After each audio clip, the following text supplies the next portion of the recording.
agradecer pelo privilégio de ter sido convidado, presbítero Daniel. Eu amo a Bahia, eu amo Salvador, então fui duplamente contemplado. Primeiro, por estar presente nesse encontro, e segundo, por ser na Bahia. Muito obrigado. Eu fico sempre muito preocupado com a hora. Então, eu tenho 20 minutos, eu vou começar a cronometrar aqui e vou pedir ao doutor José Inácio que, quando der 15 minutos, me avise. E, por isso, eu fiz transparências, fiz slides para que não me perca no tempo. O tempo é muito curto para um assunto palpitante.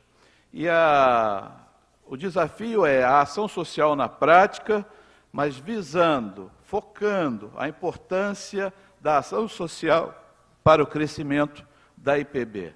E o que eu fiz, então? Em primeiro lugar, algumas conceituações. Paul Polman é o CEO da Unilever. A Unilever tem 175 mil funcionários no mundo, e ele é hoje um dos líderes de um movimento mundial de conscientização sobre o papel social das empresas. E veja que afirmações interessantes do Polman. O papel da empresa é servir a sociedade. Ao melhorar a vida dos consumidores é que uma empresa faz a diferença na sociedade. E mais, hoje não basta pensar no que é meu negócio, mas devo saber por que existo e o que trago para o mundo. As empresas estão preocupadas em saber como a sociedade vê o papel delas. E nós, como igreja, qual é a nossa visão social? E aí eu fui buscar no Antigo Testamento, no Novo Testamento e no pensamento de Calvino algumas dicas, algumas recomendações. E eu queria começar no Antigo Testamento. A visão social no Antigo Testamento. A comunidade israelita do Antigo Testamento, ela tinha um senso de responsabilidade social como resultado de obediência à palavra de Deus. E a gente vê em Deuteronômio 15, 11, uma afirmação muito forte. Pois nunca deixará de haver pobres na terra. Por isso, eu te ordeno, livremente abrirás a mão para o teu irmão, para o necessitado, para o pobre na tua terra. E daquela época nós temos as referências também do ano sabático, do ano do jubileu e do dízimo das colheitas, que se destinavam, entre outras coisas, para o sustento dos órfãos, das viúvas e dos estrangeiros. O que aprendemos no Antigo Testamento é que temos que ter visão social, isso faz parte do ministério da igreja. E no Novo Testamento, no ministério de Jesus Cristo, eu fui buscar lá no capítulo 9 de Mateus, e o evangelista, quando começa a relatar no capítulo 9 de Mateus, ele faz uma descrição de atividades de Jesus, e o que nós vemos é misericórdia. E no capítulo 9 o que nós encontramos? A cura de um paralítico em Cafarnaum, Mateus sendo chamado por Jesus para segui-lo, Jesus come com os publicanos e pregadores e prega o evangelho, Jesus ensina que ele queria misericórdia e não holocaustos, curou uma mulher com hemorragia, ressuscitou a filha de Jairo, curou 2 cegos, curou o mudo endemoniado, e aí o autor não tem outra escapatória ao dizer qual é a dimensão do ministério de Jesus, e vocês conhecem muito bem esse texto, versículo 35, e percorria Jesus todas as cidades e povoados, ensinando nas sinagogas, pregando o evangelho do reino e curando toda a sorte de doenças e enfermidades. A ação social faz parte do ministério da igreja, e isso Jesus nos ensinou. E Calvino? Eu fui buscar lá no texto do reverendo Alderi Matos, historiador da IPB, as 3 dimensões de ministério da área social que Calvino nos ensina. E ele dizia que a igreja devia exercer um tríplice ministério com relação à visão social. O ministério didático, o ministério político e o ministério social. No ministério didático, qual seria a visão do que eu percebi? Calvino defendia a necessidade de contínua instrução pública e particular a respeito da temática social. Essa era uma função dos pastores e dos mestres, ensinar à igreja a visão social. A ética social calvinista fundamenta-se na solidariedade e generosidade que repudia a ganância e a insensibilidade. Calvino, ele não defendia o assistencialismo paternalista, ele valorizava o trabalho como meio usual para obtenção de sustento. E no ministério político, qual era a visão? A visão defendia a intervenção estatal para a proteção do bem comum, a fim de que os homens respirem, comam, bebam e mantenham-se aquecidos. E um destaque desse pensamento do Ministério Político: além de interceder para as autoridades, a Igreja tinha a missão de advertir os governantes sobre as suas responsabilidades, defender os pobres e oprimidos e denunciar as injustiças sociais. No Ministério Social, a visão era, além do Ministério Didático e Político, a Igreja também tem um Ministério Social de socorro direto aos necessitados, e isso fez a instituição do diaconato. E um destaque de pensamento: Calvino encontrou em Romanos 12:8 a justificativa para a existência de dois tipos de diáconos que ele denominou de procuradores e hospitaleiros. Os primeiros seriam responsáveis pela arrecadação e administração dos recursos.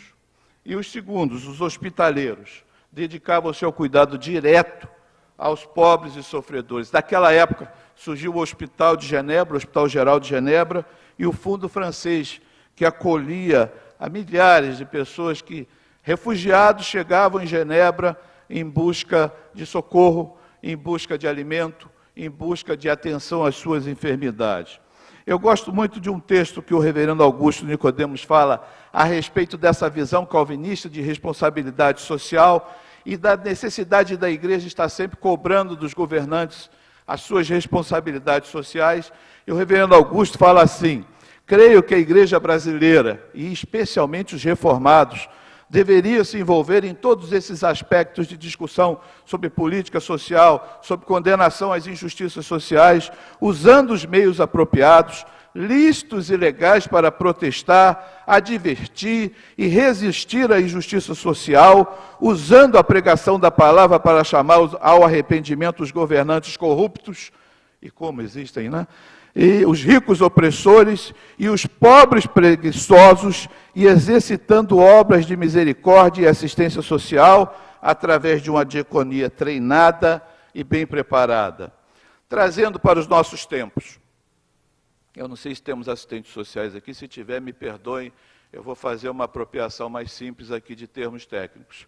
Esta não é apresentação técnica, então eu gostaria de distinguir 3 áreas de atuação na área do que diz respeito à visão social. A primeira, o assistencialismo; a segunda, a promoção social; e a terceira, a ação social. Tem um certo paralelismo com aquilo que Calvino nos ensinou. Nós estamos muito acostumados a ouvir aquela figura do não dá o peixe, mas ensina a pescar. Não é verdade? Então, pegando aquela figura de um autor anônimo, eu encontrei essas 3 definições que se apropriam dessa figura do peixe, do ensinar a pescar, onde o assistencialismo seria dar o peixe a alguém, a promoção social, ensinar-lhe a pescar, e a ação social é despoluir o rio para que nunca falte peixe para a pescaria. Essa seria a dimensão atualíssima para uma visão social da Igreja. No assistencialismo, nós estamos muito acostumados a praticá-lo nas nossas igrejas. É o conceito da beneficência que objetiva atender às necessidades imediatas dos seres humanos. A Igreja cristã tem feito isso ao longo da história, e um exemplo clássico é o Exército da Salvação, que tem como lema salvação, sopa e sabão. Exemplo, eu acredito que na sua igreja você tenha essas experiências: o sopão da madrugada, a distribuição da cesta básica e a farmácia social. Temos que fazer isso, mas não basta isso. A promoção social são aqueles projetos que vão além do pão de cada dia. São aquelas iniciativas comunitárias, projetos assistenciais, cooperativas, entidades paraeclesiásticas que visam ao crescimento, restauração e recuperação do ser humano. Proporcionar uma profissão para uma pessoa, proporcionar educação, condições de documentação, também são exemplos. Um centro de recuperação de dependentes químicos também é um exemplo. Promoção social vai além do assistencialismo, complementa o assistencialismo, e nós temos que estar atentos para isso. E a ação social?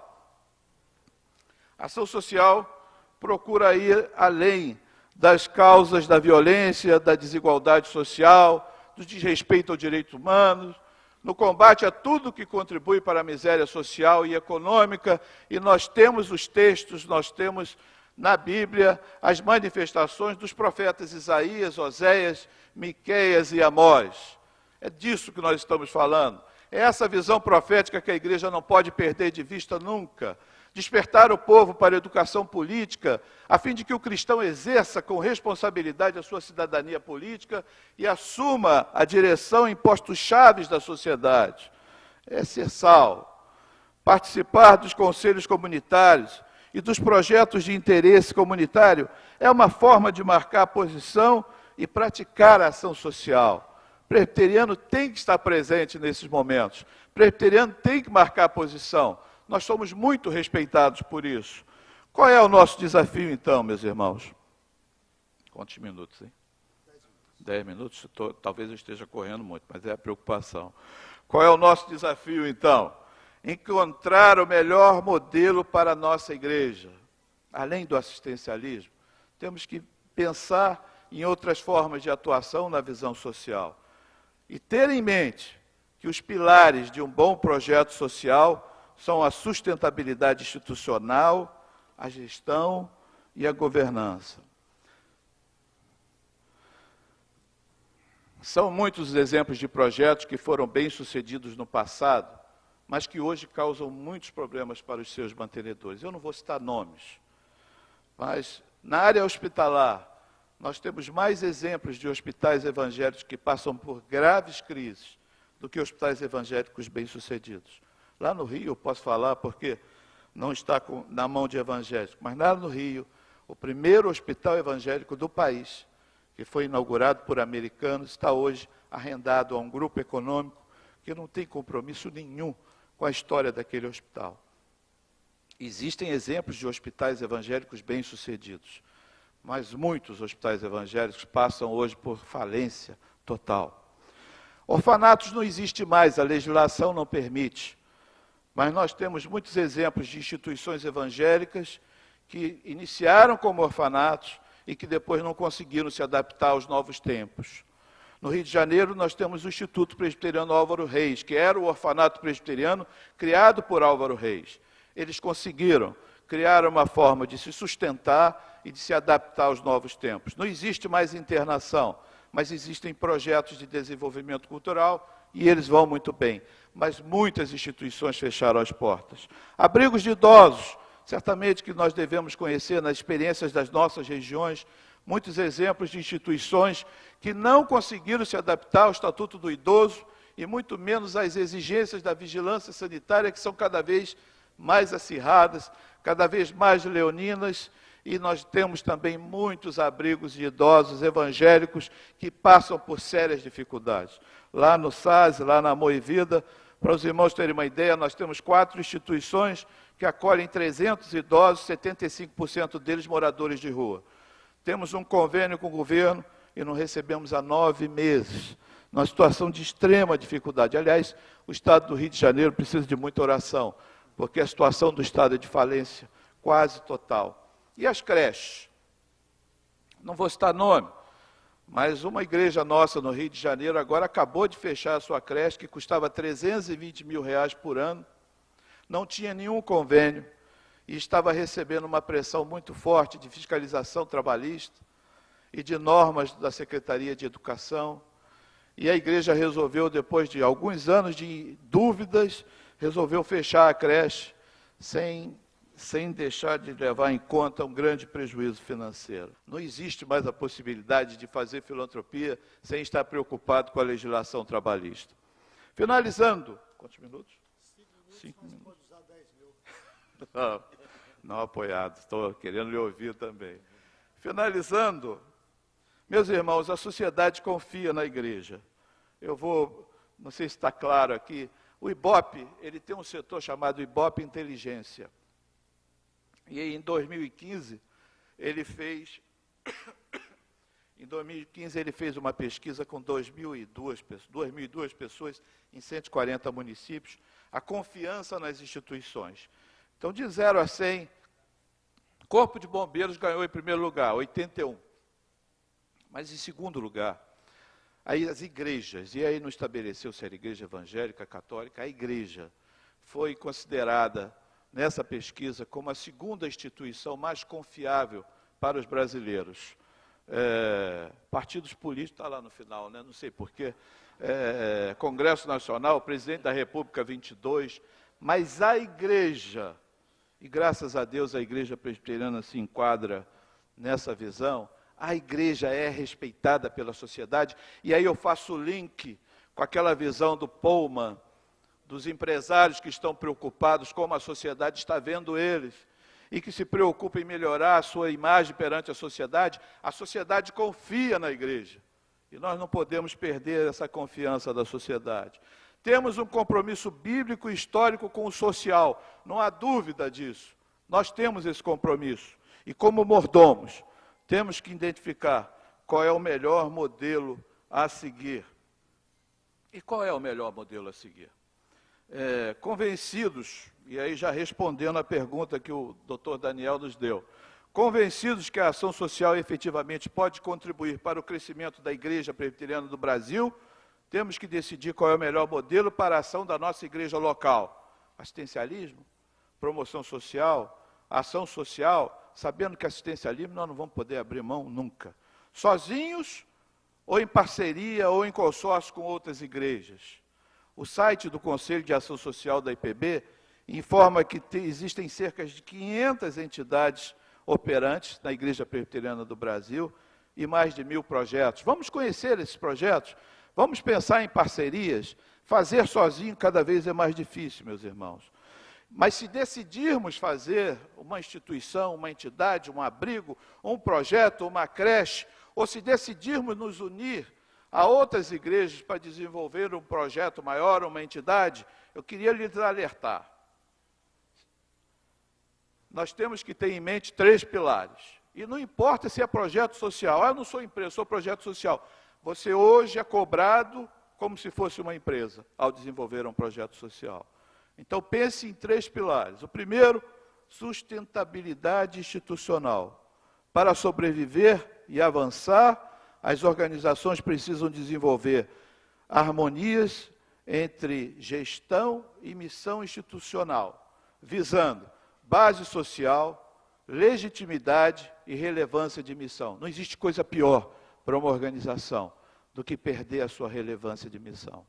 Isso vale para instituições e isso vale para a nossa igreja local. Gestão eficiente. Projeto ou entidade social precisa ser administrada como se fosse uma empresa bem-sucedida, utilizando-se da lógica de maximizar os seus resultados. Não, eu sou instituição filantrópica, eu não sou empresa. É cobrado como empresa, precisa dar resultado como empresa. E governança. Não, mas o meu projeto é pequenininho. Governança.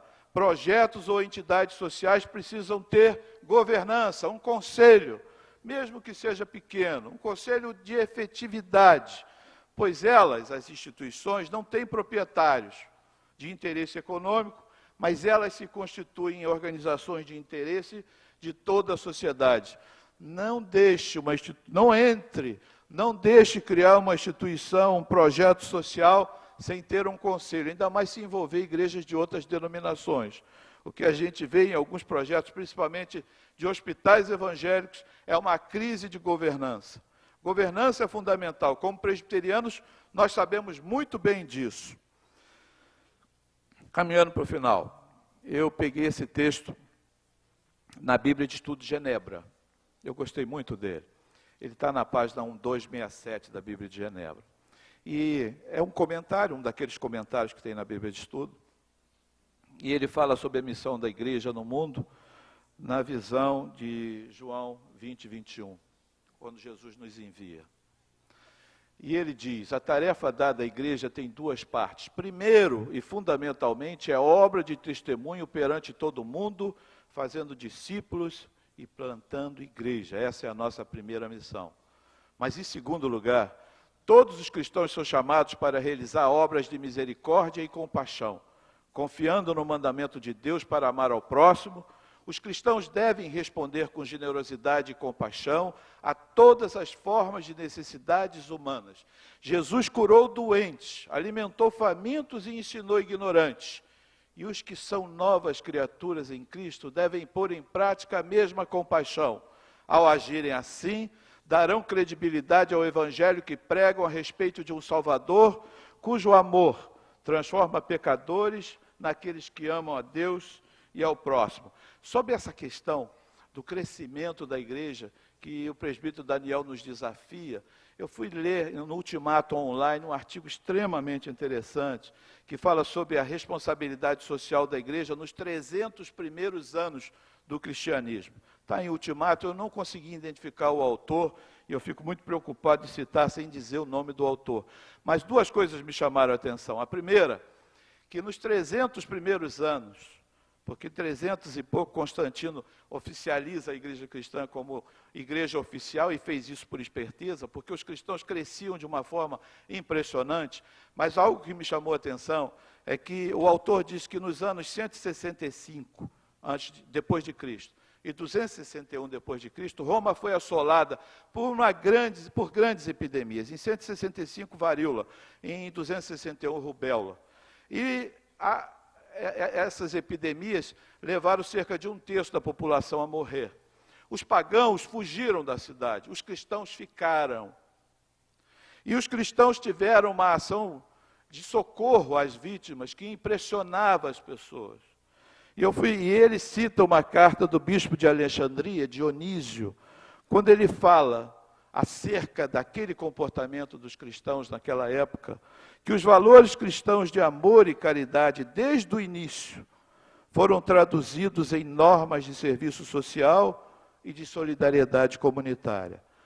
Dionísio notou extensivamente os esforços de enfermagem realizados heroicamente pelos cristãos, muitas vezes a custo de suas próprias vidas, e cuidavam não só dos seus irmãos e irmãs em Cristo, como da população em geral, enquanto a resposta pagã à epidemia era tipicamente de fuga. Nesse estudo, ele diz que, com base em arqueologia sociológica, ele diz que no ano 40 depois de Cristo a comunidade cristã tinha cerca de 1.000 pessoas. Mas que no ano 300 depois de Cristo, a comunidade cristã já somava 6 milhões de pessoas, num crescimento de cerca de 40% a cada década. Então, efetivamente, a missão da igreja se complementa com a visão social, e a visão social faz com que a igreja cresça. Eu não tenho dúvida disso.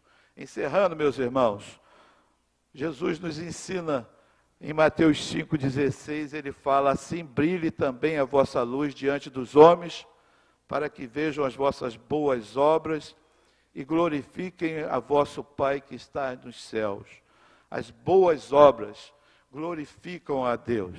E Paulo nos ensina e nos lembra que, quanto a vocês, irmãos, nunca se cansem de fazer o bem. Nós temos visto esses plásticos nos carros lá no Rio de Janeiro.